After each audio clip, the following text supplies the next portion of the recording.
Hey, good morning, everyone, and a very warm welcome. It is, in fact, quite warm to another edition of my morning mantras. Yeah, it's a beautiful, beautiful day out here, nice and sunny. Spring, or as I heard in a Hindi song recently, uh, apparently called Fagun, which I did not know. So, spring is definitely in the air, and I love these changes of nature because to some extent they show the ever evolving formation of life, right? Nothing is permanent and things just evolve from one season to another. Of course, nature is a bit evolutionary, and some of the work we do is a bit more transformative and a bit more kind of step changes rather than this nice evolution that nature has in store for us. Hey, today I just thought I'll share with you some of my views on another interesting topic, very relevant to disruption or transformation, which you might call as failures, or what I like to refer as setbacks, right? And so, let's just discuss maybe a few, in my experience, a few inherent attributes to setbacks and not failures. Yeah.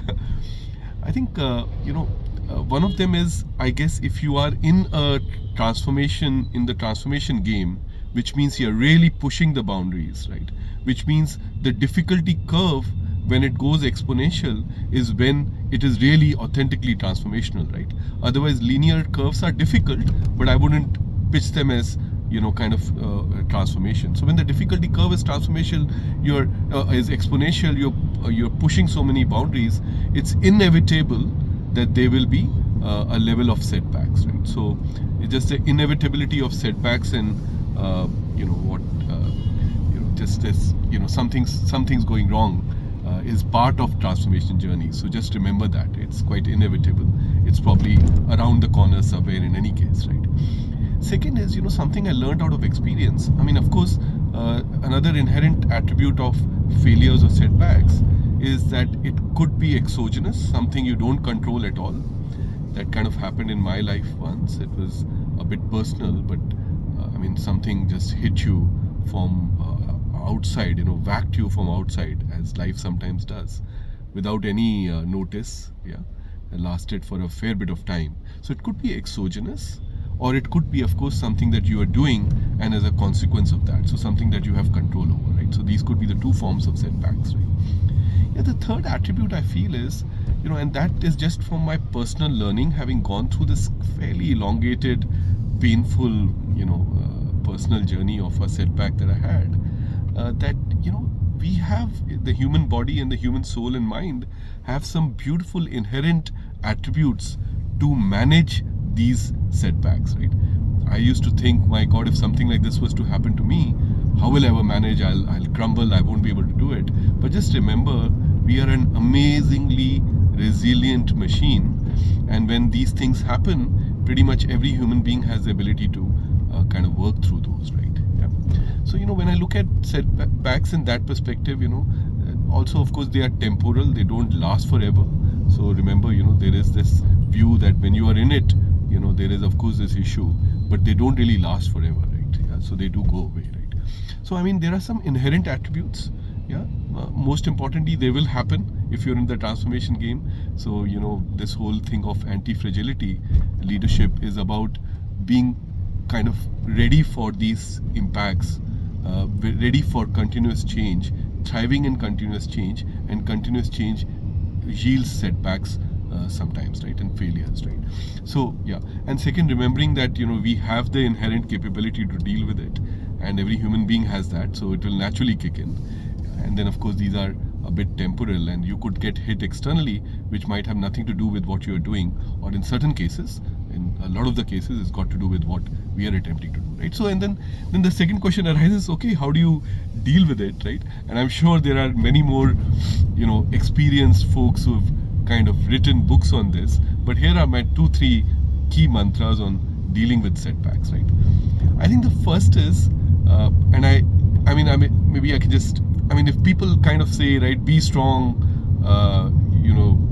resist, don't worry, my personal experience is completely to the contrary. I think forget about being strong, and when the setback does hit you, it is only natural that you will go down the slope of despair.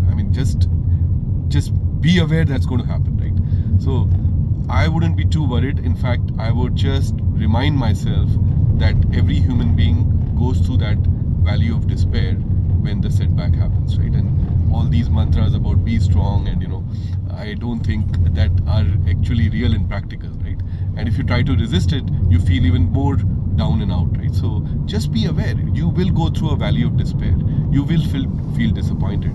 But I think so that's one, just be aware of this. And the second thing is, the main thing about setbacks is then what do you do after that, right? After you hit the bottom, and allow your body to and your mind to just go through that, and just accept that despair, right, rather than resist it. Then what do you do? I think that's the key point, right, of dealing with setbacks. I remember once I was aiming for just a professional setback, right? I was aiming for a particular role. No way I got that. I got kicked out of that role. It did not make it through the process. So I went through a valley of despair because I thought I was good enough for it. But then my response automatically was, okay, what does it take, to be able to, when the next job comes, what does it take for me to go after it and get it done, right? And I think that using the setback as a means to learn, right, as a kickstart to, kind of kindle your curiosity and go after learning and go after self-improvement is perhaps one of the best ways to respond, especially to professional, setbacks, right? So second is, how the setbacks are not defined by the fact that you go down, but perhaps defined by after you've gone down, how do you come back up, right? And with what mindset do you come back up, right? And I third, just from my own experience, one of the big kind of things that I had by my side is just remembering that there is going to be light after this. It does not last forever. Yeah, any setback, time is a great healer, right? So what normally happens is it takes time. If you are capable of tuning up your mindset to learn from the crisis level, never let a crisis go waste, then you end up basically, as Ron Kaufman, a dear friend of mine, who also wrote one of the testimonials for my book, said, he's got this whole view about services, that once there is a service disruption, you should not let that go waste, because use that and delight your customers so that you can actually improve the level of service after there has been a disruption. Similarly, for us as human beings, after a setback, and as professionals, after a setback, we can probably improve ourselves and go one notch higher up if we actually learn from these setbacks, right? So yeah, this has been a bit, this mantras around setbacks. Don't think of them as failures.